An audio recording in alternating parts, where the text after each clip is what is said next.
Welcome to another video from the Linux Shed.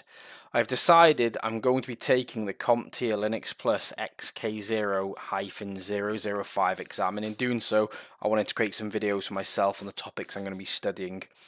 I thought if I make the videos I may as well release them on YouTube, as they may help someone else, because if they're going to help me to study then hopefully they'll help someone else, and if they can help just one person I'll be happy. So let's get into it. In this video we're going to go over the section 1.3 and we're going to go into the subsection of monitoring storage space and disk usage. We're going to be using the df command for disk free and the du command for disk usage. So let's get into it. So I'm just going to go over to my Ubuntu box, my virtual machine. I'm currently in my home directory. I'm just going to type du for disk usage, and that'll list every single directory that's in my home folder and the file sizes on the left. If you want to make the file sizes human readable, you can use the option H, which means human readable. You can also use the option A with that, or you can use it separately, which lists all folders and all files and their file size. So make it a bit easier to read. If we go into our desktop and did du H, it'll just list the one directory. If we use the A, it'll list the directory and the files. Put the H with it, it'll make it human readable on the file sizes. We can also use the option du AH for human readable and all, the T option for threshold, and then the size of file. So if we did that, it's going to show all the files over 100 meg. All files in the desktop directory already over 100 meg. So if I go back to my home directory and if I run that same command again, so du -a for all, h for human readable, t for threshold, and the size, and it lists all the files that are still there. So it's pretty much the same. I've got nothing there. So if I just put 15 meg, I should get a lot more files. Just the one extra one. We'll put it to 5 meg. And then you see a lot more files. Now, because I've got a 1.1 gig file on my desktop, if I did it to 1 gig with a capital G, it'll show just that one file. So that's a good way of searching through your directories for files at a certain size, quick and easy way.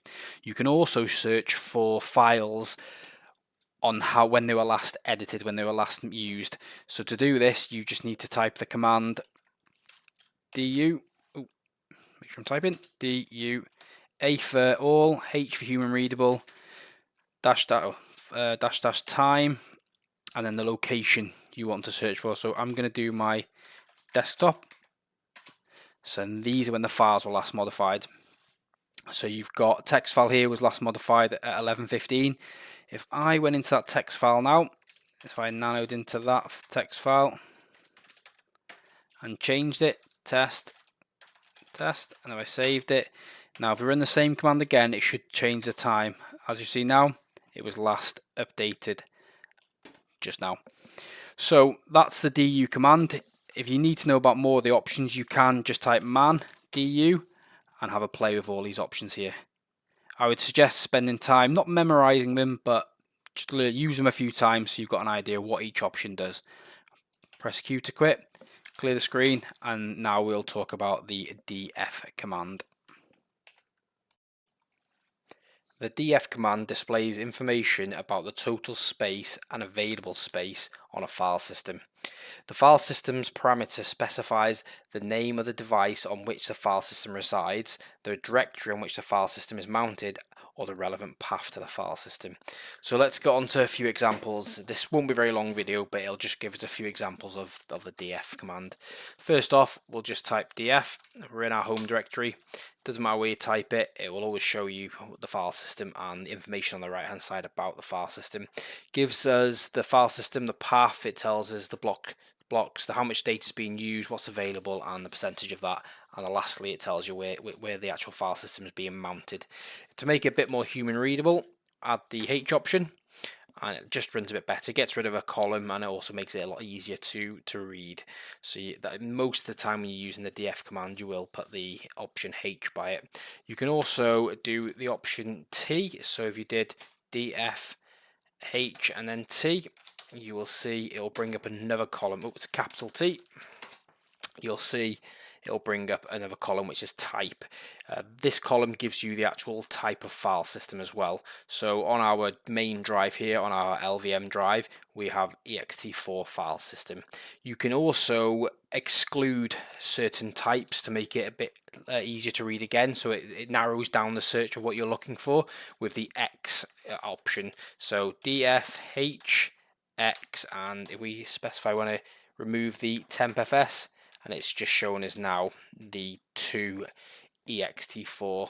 So if I clear that, run that again, but if I put the capital T there as well, you'll see a lot easier. So you can see the type is just showing ext4. You can also read the man page for df, which is man df, and that will show you all the options you may want to use for df, which stands for disk free. It's worth reading over all this and having a play.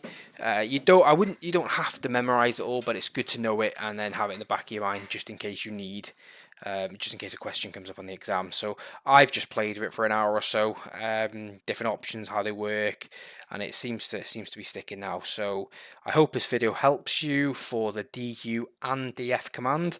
If it does, please put a thumbs up, and if you want to see more videos like this, please subscribe. That'll be brilliant. Thank you very much, and hopefully see you in the next video.